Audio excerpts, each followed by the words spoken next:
The buzz of the clippers was a mechanical hornet in the sterile silence of the holding room. Judge Althea Vance did not scream.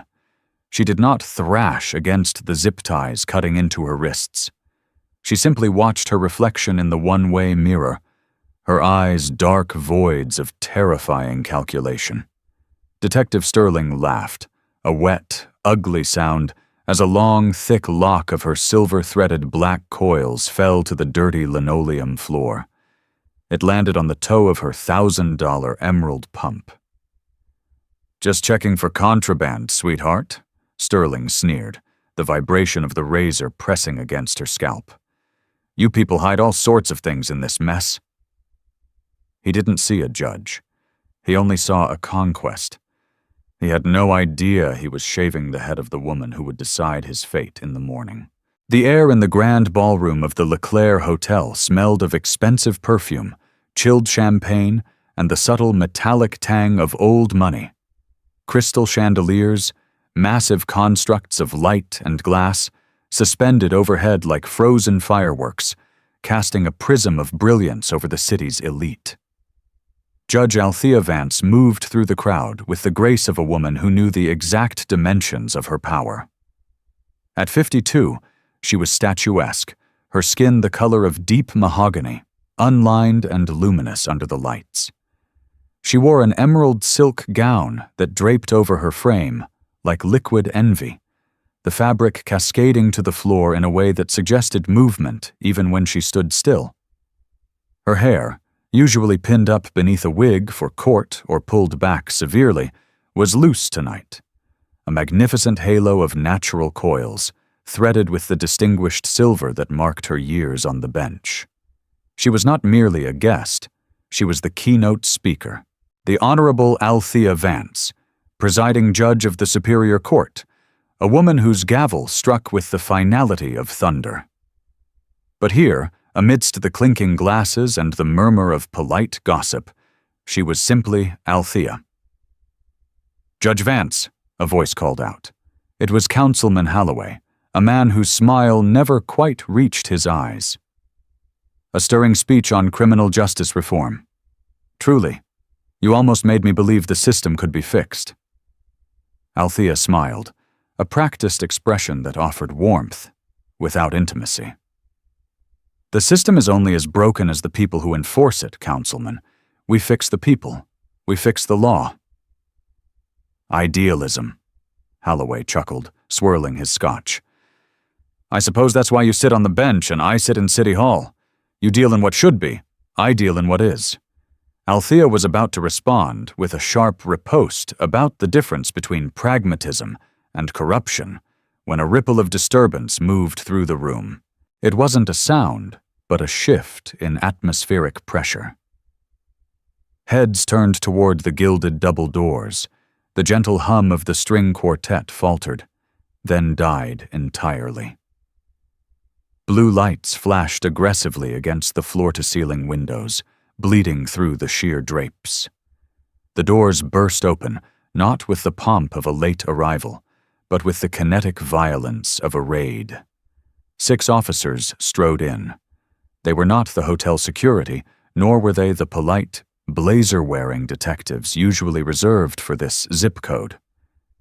These were tactical unit officers, their vests bulky, their hands resting on their holsters. Leading them was a man who walked as if he owned the very air the guests were breathing. Detective Mark Sterling. Althea knew the name, though she had never put a face to it until now. His name had crossed her desk in motions to suppress evidence, in complaints of excessive force that never quite stuck, in internal affairs reports that came back redacted and toothless. He was a brute in a badge, a man who viewed the Constitution as a suggestion rather than a mandate. He looked out of place amidst the tuxedos and gowns, yet completely unbothered by the disparity. His eyes scanned the room, predatory and bored. "Ladies and gentlemen," Sterling announced, his voice booming without a microphone. "Nobody panic. We're looking for a suspect involved in an armed robbery at the jewelry boutique downstairs. Black female, 50s, wearing green. Suspect is considered armed and dangerous." A murmur of indignation went through the crowd, but Althea felt a cold prickle at the base of her neck. She looked down at her dress. Emerald green. She looked around. In a sea of black tuxedos and pastel gowns, she was a beacon of vivid color, and she was one of the few black women in the room. Sterling's gaze swept the crowd, passing over Holloway, passing over the waiters, until it locked onto Althea. A slow, cruel smile spread across his face. It wasn't the smile of a lawman finding a perpetrator. It was the smile of a hunter finding sport. He began to walk toward her. The crowd parted, not out of respect for him, but out of a sudden, instinctive desire to be away from her. The bubble of her status, the invisible shield of her judicial authority, seemed to evaporate, stripped away by the sheer, blunt force of his assumption. "Well, well," Sterling said, stopping 2 feet from her. He was tall, thick-necked, with a buzz cut that showed the pink of his scalp. He smelled of stale coffee and aggression. "Fits the description perfectly." Althea stood her ground. She did not shrink. She raised her chin, her eyes locking on to his. "Detective," she said, her voice an instrument of calm, resonant authority. "I am Judge Althea Vance of the Superior Court. I am the keynote speaker for this event. You are making a mistake." Sterling laughed. It was a dry dismissal sound. He looked at his partner, a younger, nervous-looking officer named Miller. "Hear that, Miller?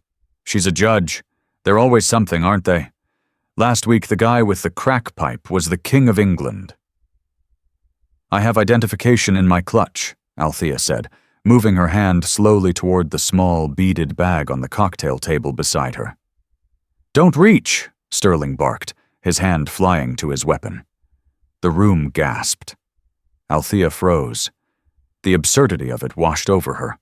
A room full of the city's most powerful people, watching a highly decorated judge being treated like a street corner suspect. But she saw the hesitation in the crowd.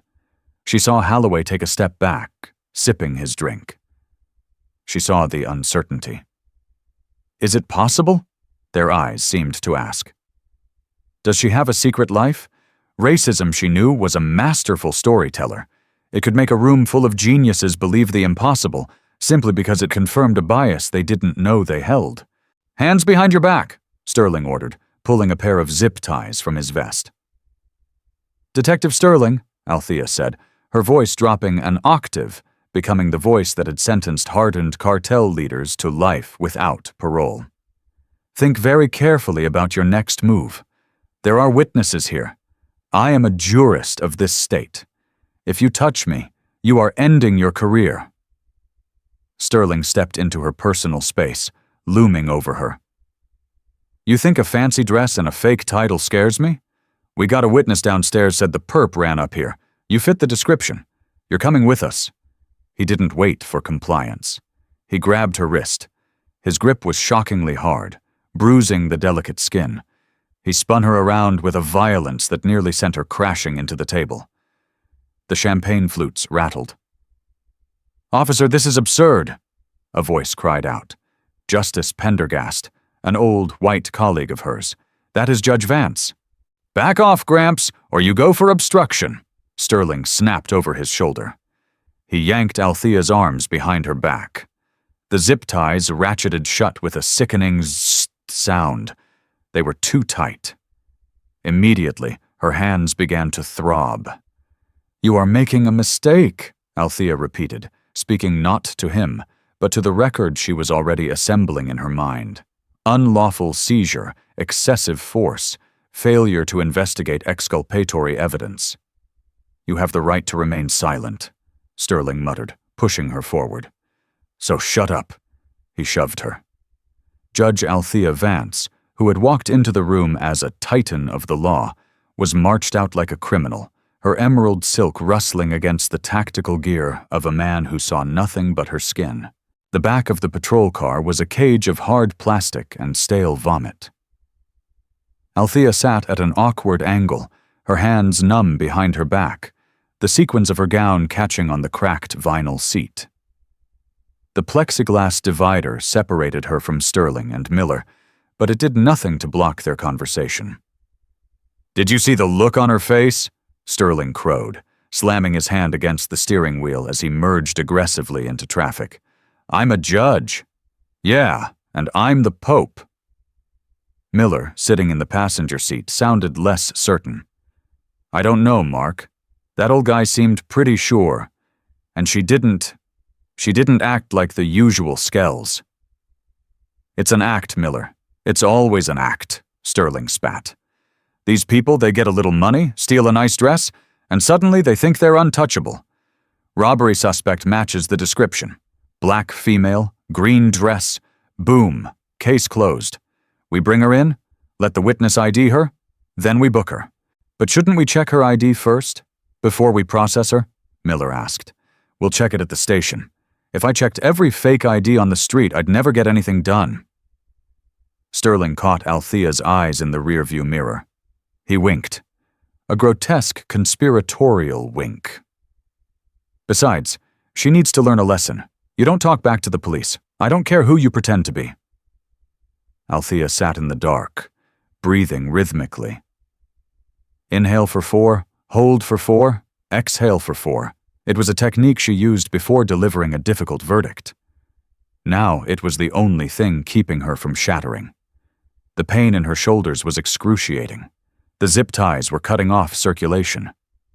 But physical pain was a distant second to the intellectual horror of the situation. She was witnessing the machinery of the system she presided over, but from the underside. She saw the gears grinding, fed by prejudice and oiled by unchecked power.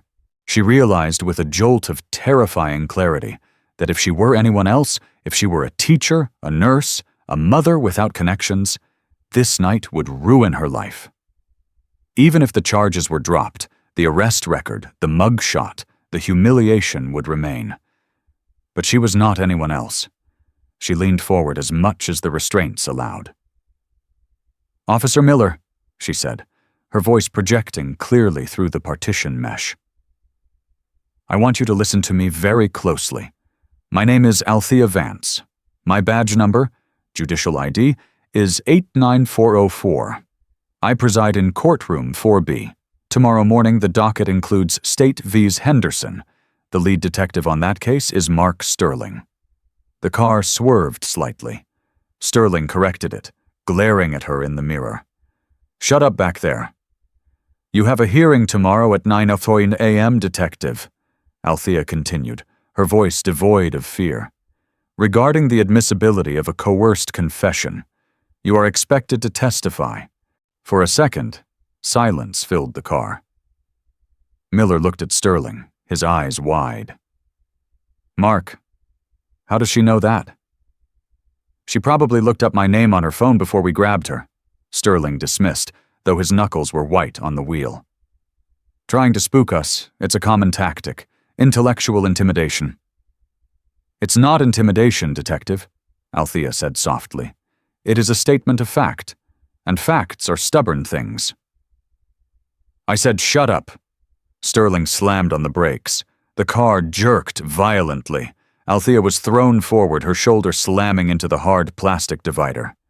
Pain exploded down her arm. She gasped, biting her lip to keep from crying out.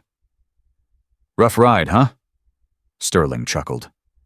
"Roads are terrible in this city." He accelerated again, taking corners sharp, accelerating and braking in a rhythmic, nauseating pattern. It was a nickel ride, a punitive transport technique designed to batter a handcuffed suspect without leaving direct bruises from fists. Althea squeezed her eyes shut. She catalogued the sensation. Intentional infliction of distress, reckless endangerment. She filed it away. Every jolt, every insult, every moment of fear was being transcribed into a mental dossier that she would never lose.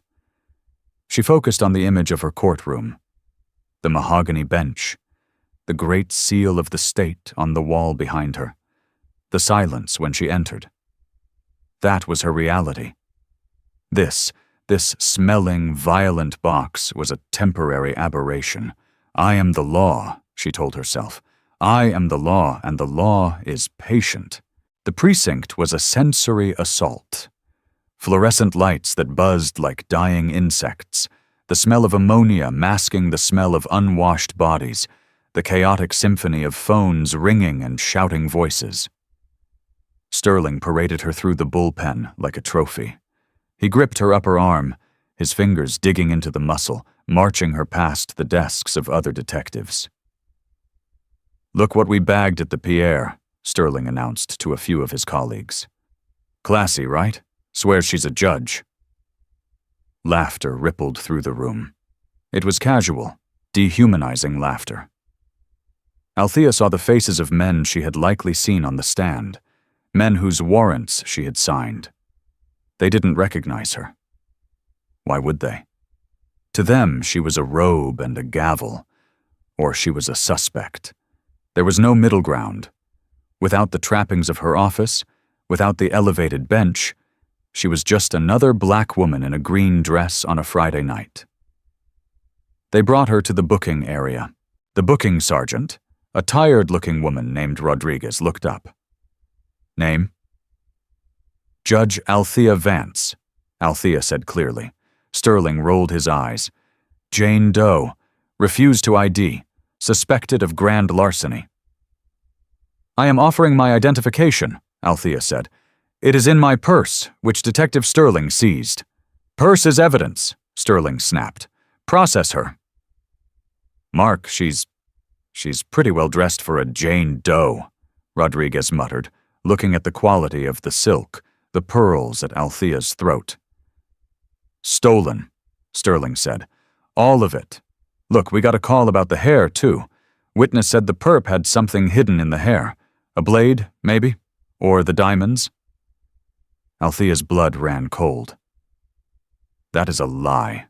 You have no such report." "I heard it over the radio," Sterling lied smoothly.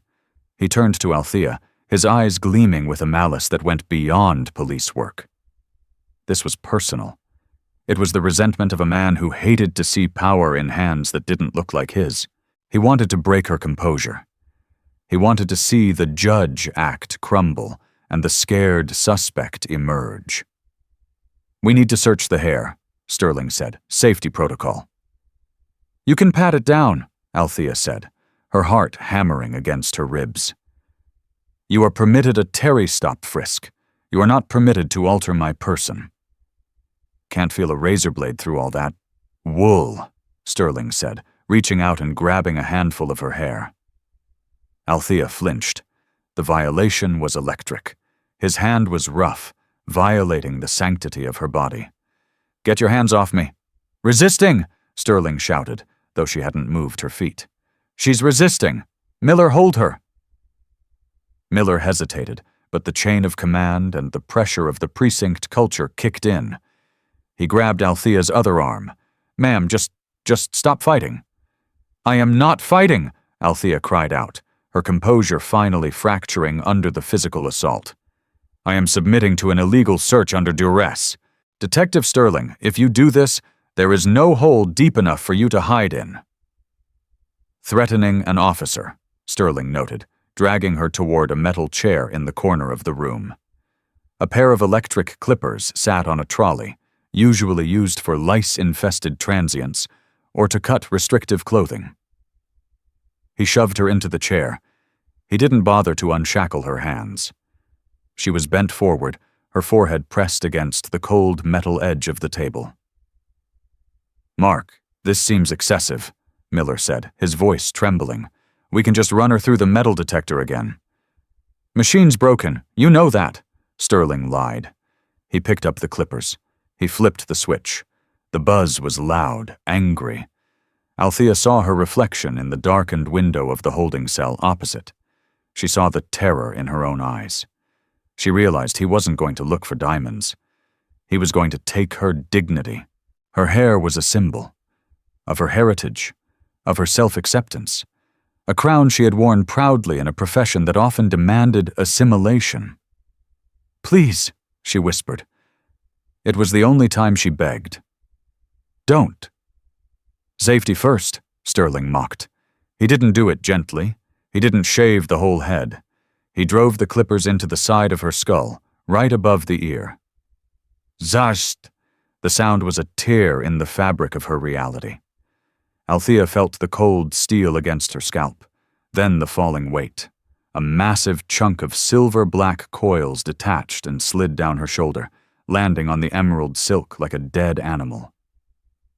Sterling laughed. "Oops, slippery." He did it again. Another gouge. He wasn't shaving her bald. He was mangling her. He was creating a ruin. He cut a jagged path from her temple to her crown, leaving patches of bare, brown skin exposed. Althea closed her eyes. Tears leaked out, hot and humiliating. She did not sob. She went somewhere else.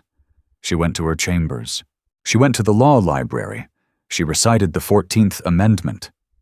"No state shall make or enforce any law which shall abridge the privileges or immunities of citizens of the United States, nor shall any state deprive any person of life, liberty, or property without due process of law."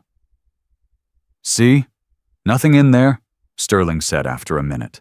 He turned the clippers off. He tossed a handful of her hair onto the floor. "Clean as a whistle."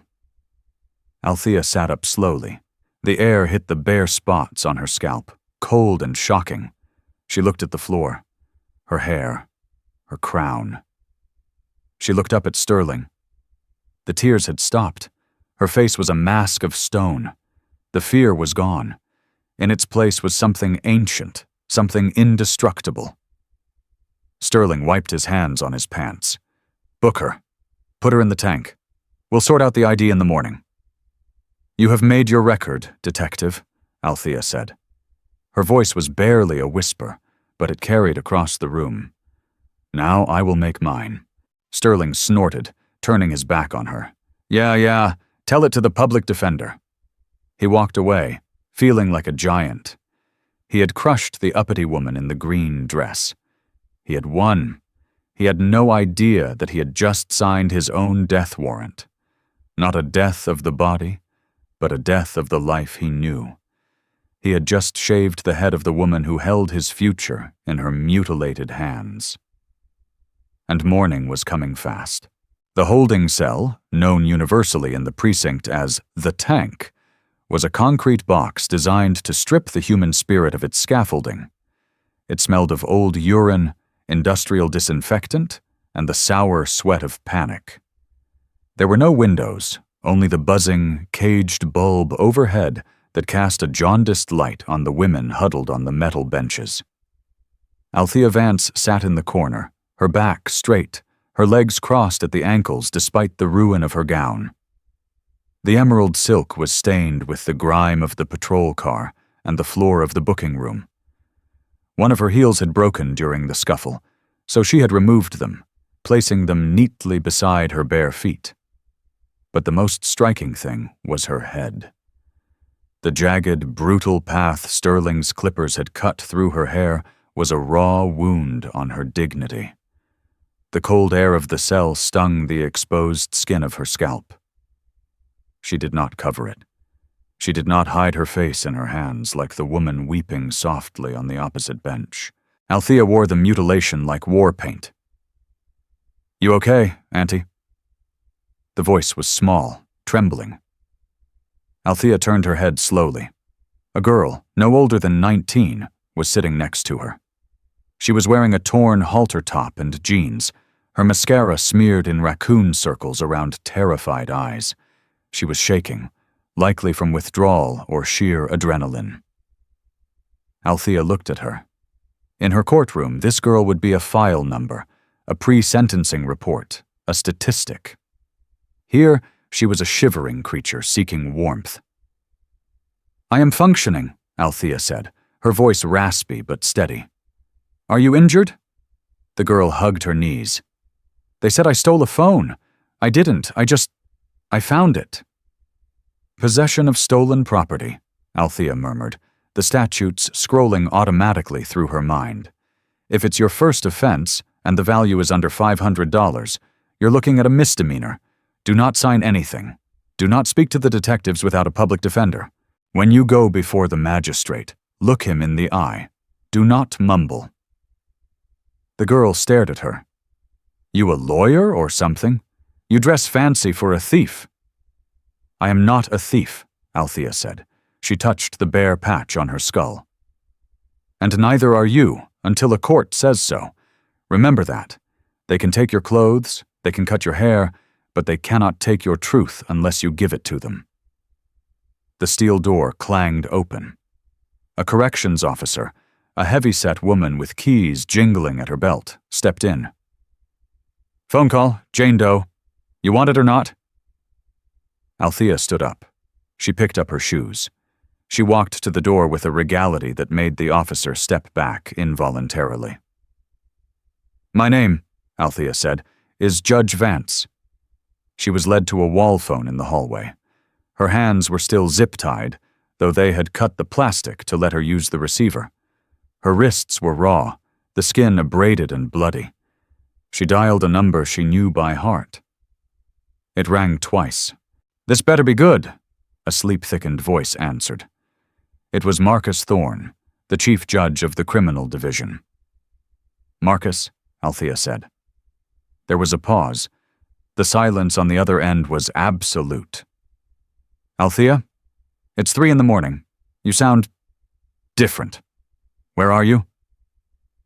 I am at the 4th precinct, Althea said. I have been arrested for armed robbery. I have been assaulted by a detective, Mark Sterling. He has forcibly shaved my head. I am currently listed as a Jane Doe. What?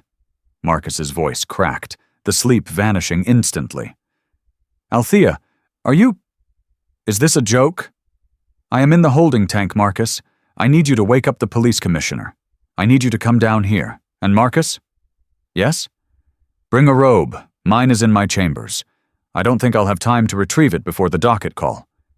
Althea, I'm coming. I'm coming right now. Don't say another word to them.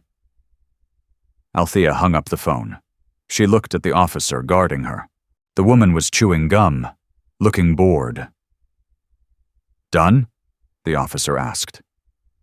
For now, Althea said. She was led back to the cell.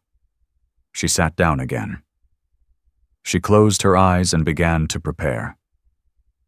She wasn't preparing for sleep. She was preparing for trial. At 4:15 a.m., the atmosphere in the 4th precinct shifted from routine boredom to catastrophic panic. It started with a phone call to the watch commander's desk, a call that made the lieutenant stand up so fast his chair tipped over. Then, the front doors swung open. Chief Judge Marcus Thorne did not look like a man who had been asleep an hour ago. He was wearing a suit, no tie, but his presence was thunderous. Flanking him were 2 men from the district attorney's office and a confused-looking captain who had been summoned from his bed. Where is she? Thorne demanded, his voice echoing off the linoleum. The desk sergeant, a man named Miller, not the one from the car, but a cousin, stammered. Who, sir? Judge Althea Vance. You have her in custody. The color drained from the sergeant's face. He looked down at the logbook. We have a Jane Doe. Robbery suspect. Green dress. Open the cell, the captain barked, his face a mask of horror. Now! They rushed to the holding area. When the heavy door to the tank was unlocked, Althea was the only one standing. She was waiting. When Marcus Thorne saw her, he stopped dead.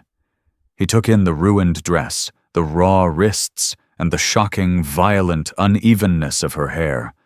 His hand flew to his mouth. My God, Althea. The captain looked like he might vomit. Judge Vance, we had no idea. The arresting officer said you refused ID. Althea stepped out of the cell. She did not look at the captain. She looked at Marcus. Detective Sterling, she said. Is he still in the building? Shift change was at 4, the desk sergeant squeaked. He went home. Good, Althea said. The single word was cold enough to freeze the air in the hallway. "Althea, we need to get you to a hospital," Marcus said, reaching out to steady her. "We need to document injuries. We need to file immediate charges against—" "No," Althea interrupted. "No hospital? Not yet." "Judge, please," the captain pleaded. "Let us take you to the VIP waiting room. We can get you clothes, food. We can straighten this out. It's a terrible mistake." "A mistake is a typo, Captain," Althea said, her voice slicing through his apologies. "This was a felony, multiple felonies, committed under color of authority." She walked past them, toward the exit, barefoot on the cold floor. "I have a docket at 9 o'clock. State v. Henderson. It is a suppression hearing. Detective Sterling is the state's primary witness." "You can't preside today," the DA from the group said gently. "Althea, you're the victim of a crime. You're traumatized. We'll request a continuance. We'll recuse you." Althea stopped. She turned slowly to face them. The fluorescent light caught the jagged ridges of her scalp. She looked like a survivor of a shipwreck, but her eyes were burning with a terrifying clarity. "I have not been arraigned," she said. "I have not been charged.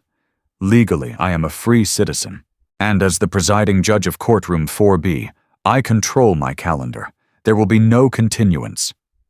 "But the conflict of interest," the DA stammered. "If Sterling is the witness—" "The conflict arises if I am biased," Althea said. "I am not biased. I am informed. There is a difference." She looked at Marcus. "You brought my robe?" Marcus nodded, holding up a garment bag. He looked at her, understanding dawning in his eyes. He saw what she was going to do. He saw the trap she was setting. And he knew, better than anyone, that stopping Althea Vance when she was on a crusade was like trying to hold back the tide with a spoon. "I'll drive you," Marcus said. Althea nodded. She looked at the captain one last time. "Do not call Detective Sterling," she ordered. "Do not warn him. If he receives so much as a text message, I will hold this entire precinct in contempt, and I will have the sheriff arrest every single one of you for obstruction of justice. Do I make myself clear?" "Crystal, Your Honor," the captain whispered. Althea walked out into the cool pre-dawn air. She didn't look back. The sun rose over the city, indifferent to the dramas of the night. It was a bright, crisp morning. Inside the Superior Court, the machinery of justice was grinding to life. Bailiffs unlocked doors, clerks brewed coffee, and attorneys adjusted their ties in the reflection of the elevators. Courtroom 4B was busy. The Henderson case was high profile. A murder trial hinging on a confession that the defense claimed was beaten out of the suspect. The gallery was half full with reporters and family members. Detective Mark Sterling sat in the front row, looking fresh and rested. He had showered, shaved, and put on his best testimony suit. He was joking with the prosecutor, a young ADA named Sarah Jenkins. "Yeah, wild night," Sterling laughed, leaning back. "Bagged a robbery suspect at the Leclerc. Crazy woman.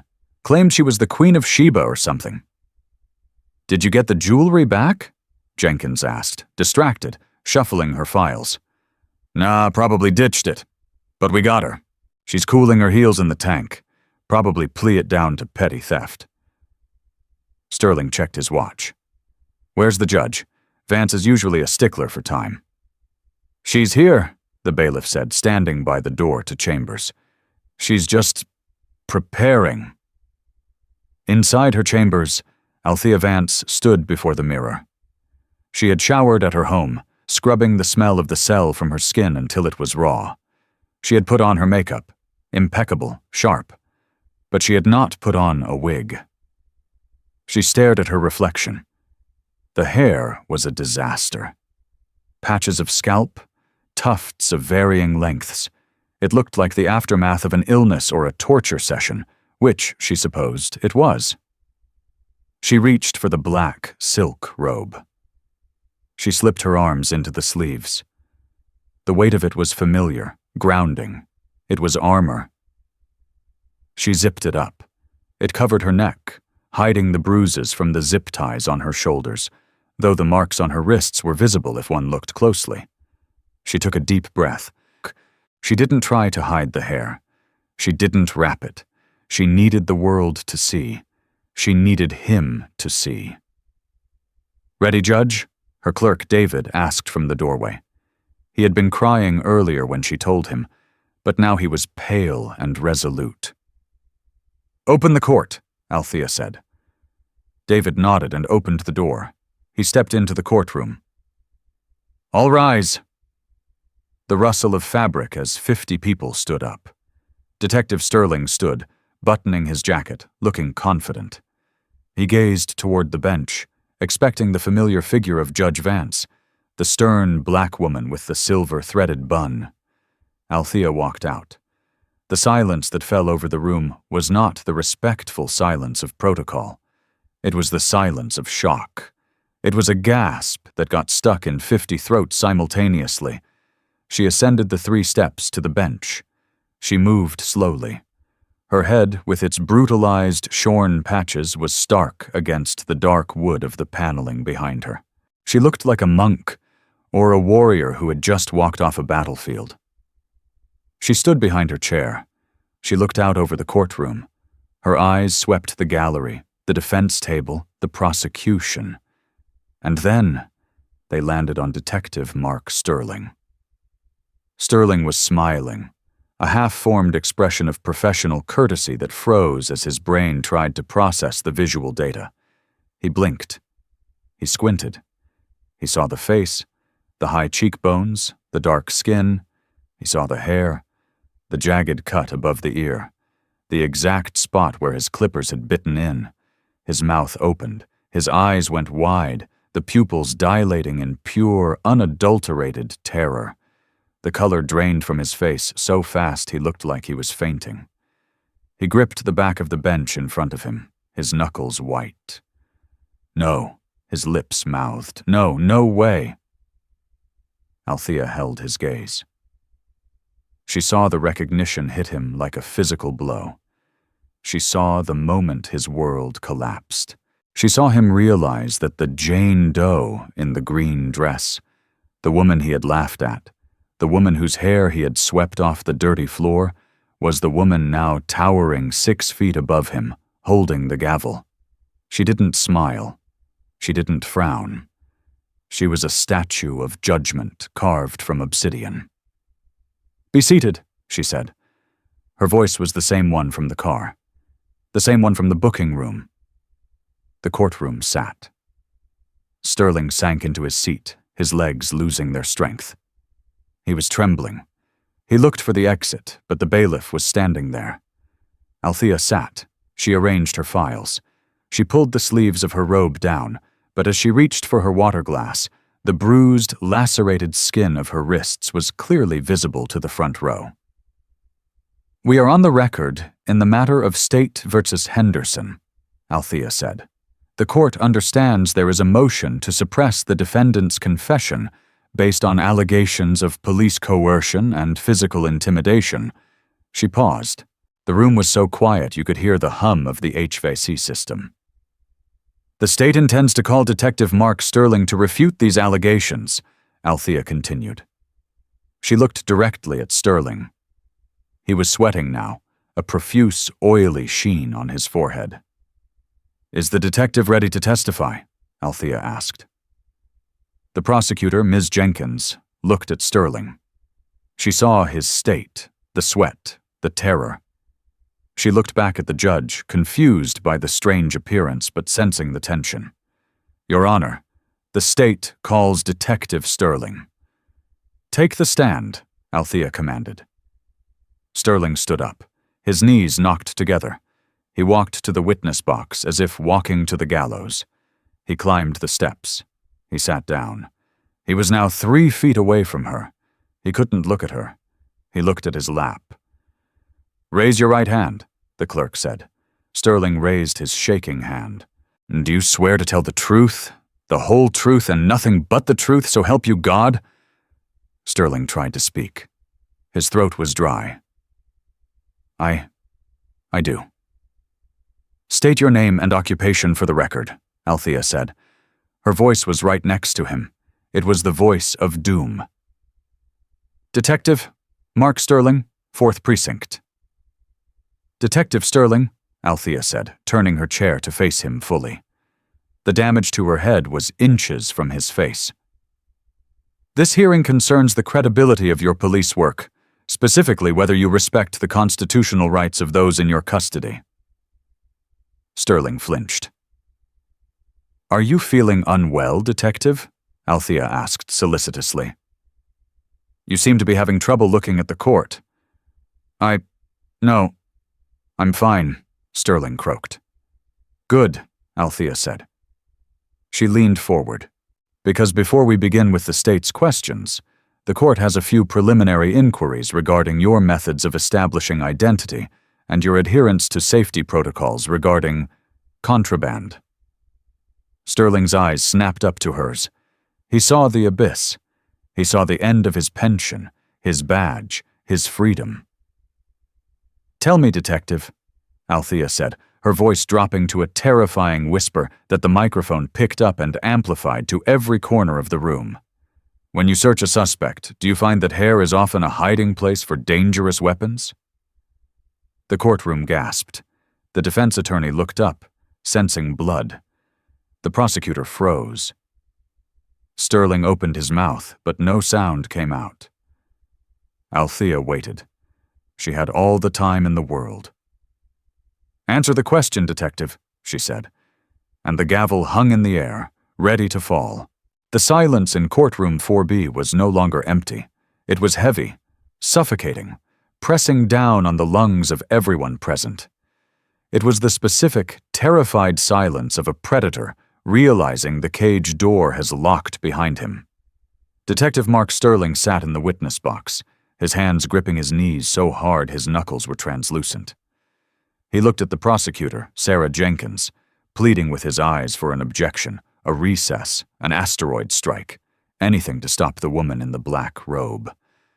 But Jenkins sat frozen. She was a good lawyer, and more importantly, she was an officer of the court. She looked from the trembling detective to the mutilated head of the judge, and the horrific math of the situation resolved instantly in her mind. She slowly closed her file on the Henderson case. She leaned back. She was not going to save him. I asked you a question, Detective, Althea said. Her voice was not loud. It was the low rumble of an earthquake before the ground splits. Is it standard operating procedure to shave the head of a female suspect to search for weapons when no metal detector has been employed? Sterling licked his lips. They were dry, cracking.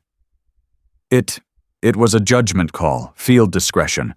We had intel. A witness said. A witness, Althea interrupted. Or an assumption. She stood up. The movement was slow, deliberate. She walked to the edge of the bench, looming over him. Let us discuss the suspect from last night, Althea said. You claimed she refused to identify herself. Is that your testimony under oath? Yes, Sterling whispered. She was uncooperative. Did she tell you her name? She mumbled something. I couldn't hear. Did she tell you her badge number? Althea asked. Did she tell you specifically that she was Judge Althea Vance, presiding judge of this court, and that she would see you at 9 a.m.? Sterling flinched as if struck. I thought she was lying. They all lie. You know how it is, Your Honor. He choked on the title. I know how what is, Detective? Althea asked. She stepped down from the bench. A collective gasp went through the gallery. Judges rarely left the bench during proceedings. It broke the visual hierarchy. But Althea was descending into the well. She walked until she was standing directly in front of the witness box, eye level with him. She turned her head, exposing the raw, shorn patch of scalp, the jagged tracks of the clippers where the skin was irritated and red. Look at it, she commanded. Don't look at your shoes. Look at your work. Sterling looked. He couldn't help it. He stared at the violence he had inflicted. "You laughed," Althea said softly. "Do you remember? You said, 'Oops, slippery.' You threw my hair on the floor of the booking room. You called me sweetheart. You treated a citizen of this state not as a person, but as a prop for your amusement." She turned to the gallery. She saw the reporters typing furiously on their phones. She saw the defense attorney for Mr. Henderson, who looked like he had just won the lottery. "This detective," Althea announced, her voice projecting to the back of the room, "is the sole witness against the defendant, Mr. Henderson. The state's case rests entirely on Detective Sterling's assertion that Mr. Henderson confessed voluntarily, without coercion." She turned back to Sterling.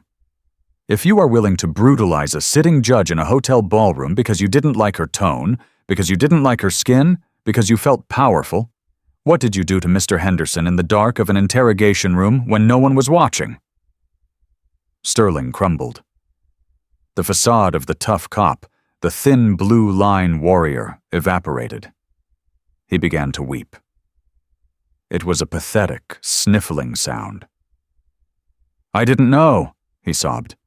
"I swear to God, I didn't know it was you. If I had known." "And that," Althea said, her voice striking him like a gavel, "is your confession." She walked back up the stairs to the bench. She sat down. She adjusted her robe. "You admit that your conduct is determined by the status of the victim," she said. "You admit that had I been the maid, or the clerk, or the unemployed woman you thought I was, my rights would not have mattered. You admit that the Constitution, in your hands, is a privilege for the powerful, not a shield for the people."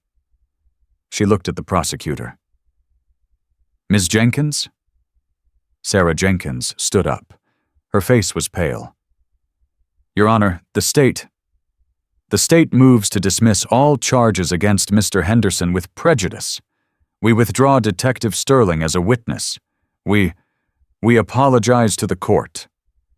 "Motion granted," Althea said instantly. "Mr. Henderson, you are free to go."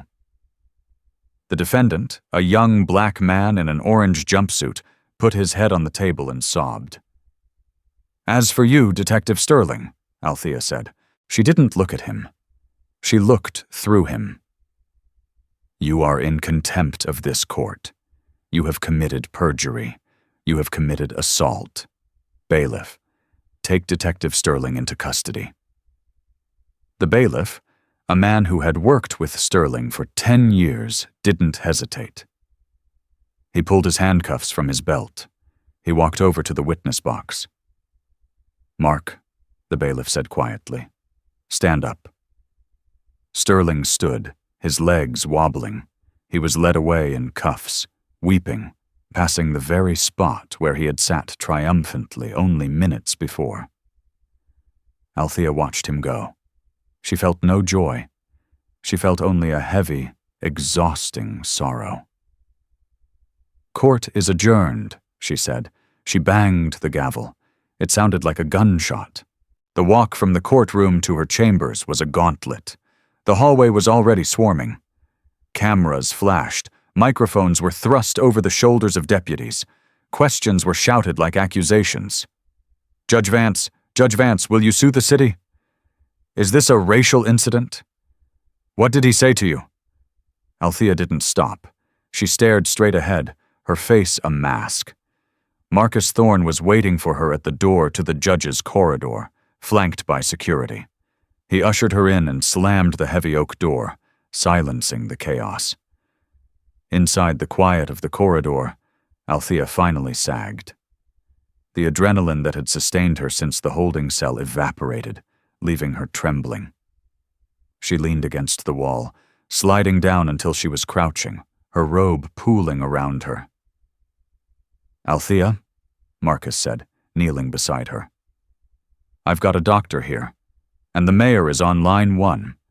He sounds like he's having a coronary. Tell the mayor," Althea whispered, closing her eyes, "that the price of a settlement just went up." She let Marcus help her up. They went into her chambers. She sat in her leather chair, the same chair she had sat in for 12 years. It felt different now. The leather felt colder. She reached up and touched her head. "I need a barber," she said.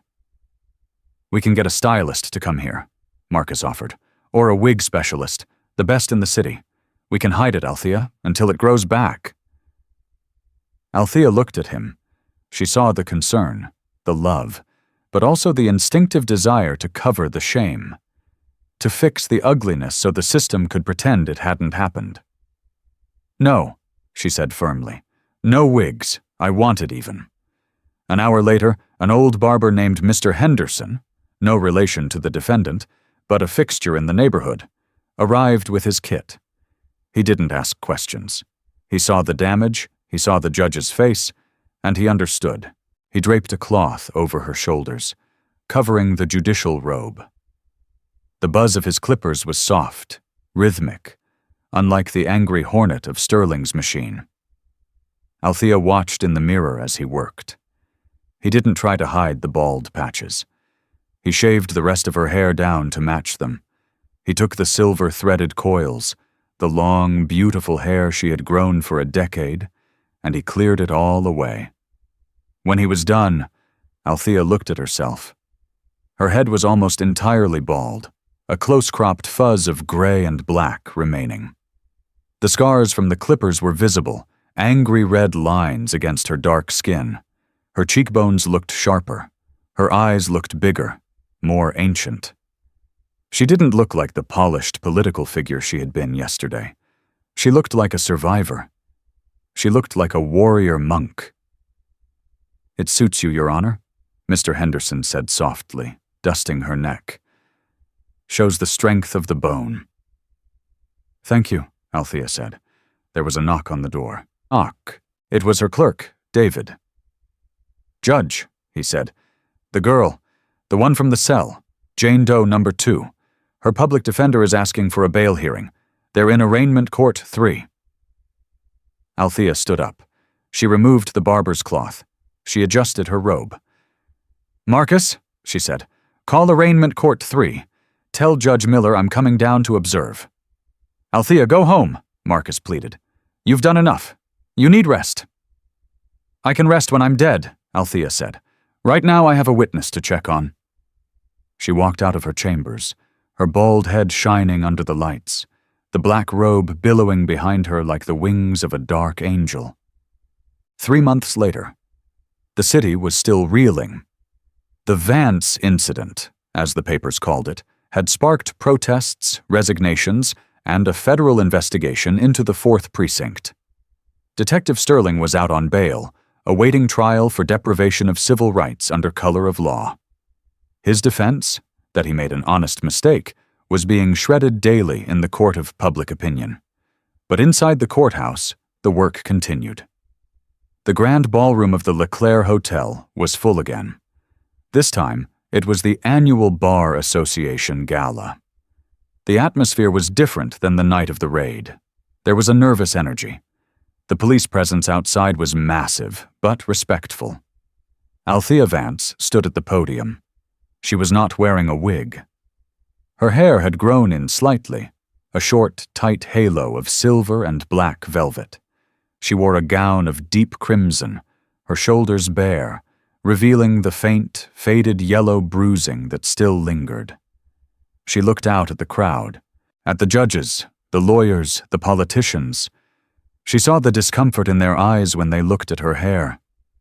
It was a reminder of their failure, a reminder that their status was a fragile illusion. "We speak often of the blindfold on Lady Justice," Althea began, her voice clear and resonant. "We say she is blind so that she may be impartial, that she does not see wealth or race or power." She paused. "But I have learned," she continued, "that blindness is not a virtue if it is willful. We cannot be blind to the reality of the streets our officers patrol. We cannot be blind to the fear in the eyes of the accused. We cannot be blind to the fact that for many in this city, the law is not a shield, but a sword." She touched her head unconsciously. I was stripped of my robe, she said. I was stripped of my name. I was reduced to a description, and in that reduction I found the truth of our system. It is a system that only respects dignity when it is demanded by power. She leaned into the microphone. I am back on the bench, she said, but I do not sit as I did before. I do not sit above the people, I sit with them. And every officer, every prosecutor, every defender who enters my courtroom knows this. You are not just trying a case, you are answering to history, and history is watching. The applause was thunderous. It wasn't polite this time. It was raucous, desperate, cathartic. Althea didn't smile. She nodded, acknowledging the energy, but not accepting it as a cure. She left the stage. She didn't stay for the drinks. She walked out the side door, into the cool night air. A Blacktown car was waiting. But standing near it was a young woman. Her hair was grown out, curly and wild. She was wearing a simple dress, holding a backpack. It was the girl from the tank. Judge, the girl said. Althea stopped. Maya, it's good to see you. I got my GED, the girl said quickly, as if afraid Althea would leave. And I'm in a program for the stuff. I know, Althea said. I've been reading your probation reports. You're doing the work. I just wanted to say... Maya struggled for words. She looked at Althea's short hair. You kept it. I did, Althea said. It looks tough, Maya said. It is, Althea replied. Maya hesitated, then reached into her bag. She pulled out a small green ribbon. I found this. It reminded me of your dress, the one you ruined. Althea took the ribbon. It was cheap satin, but bright and clean. Thank you, Maya, she said. She watched the girl walk away, disappearing into the city night. Althea looked at the ribbon in her hand. She tied it around her wrist, covering the faint scar from the zip tie. She got into the car. Home, Your Honor? The driver asked. Althea looked out the window at the skyline, at the precinct lights flickering in the distance, at the courthouse dome glowing against the dark. Yes, she said. Take me home. The courtroom is empty now, save for the cleaning crew buffing the mahogany until it gleams like dark water. On the bench, the gavel rests on its block, silent and heavy. In the robing room, Althea Vance stands before the mirror. She runs a hand over the short, silver-black velvet of her hair, no longer a mark of shame, but a texture of survival. She does not reach for the wag she used to wear to soften her authority. She puts on the robe, zipping it to the chin. It is no longer a costume of the elite. It is a vestment of the witnessed. She turns off the light, leaving the room in darkness, ready to bring the dawn.